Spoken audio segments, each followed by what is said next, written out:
So let us discuss what is Biot-Savart's law. So first come to the statement of the Biot-Savart's law, that it states that the magnetic field due to a current carrying wire is directly proportional to the length of the current element, that is ideal, the sign of the angle in between the current element and the radial vector r bar, and inversely proportional to the square of the distance between them. So in Biot-Savart's law, the Biot-Savart's law is valid only for a small current element, that is small element of the wire. That is, we have considered here the small element dl. For the total wire length of the wire, it is unable to find out the magnetic field. So for a particular small element, it is able to calculate the magnetic field. So we are wishing to find magnetic field at this point P, which is at a distance r from the current carrying wire. We have considered a small portion of the current carrying wire, that is dl, and the current element here is idl.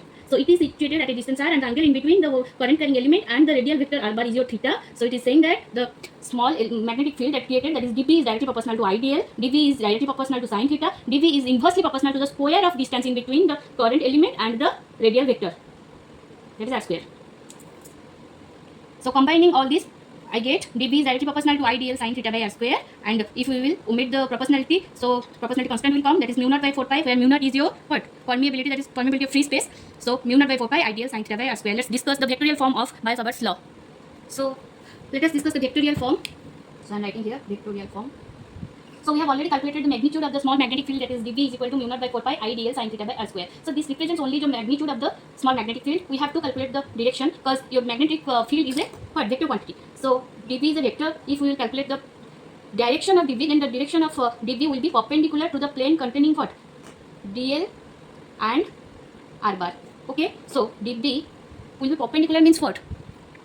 So you have already studied in vectors that if some vector is perpendicular to the plane containing two vectors, that means it will represent what? Your cross product, that is dl bar cross r bar. So it will be directly proportional. So I can write dv is directly proportional to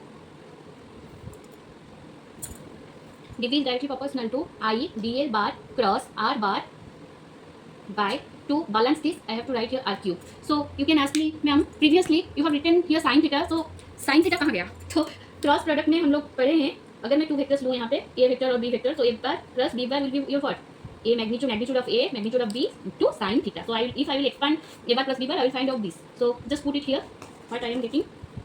db is directly proportional to I dl magnitude, r magnitude, sin theta by r cube. So 1 r here cancels out and it becomes r square. So you can correlate this. Thank you.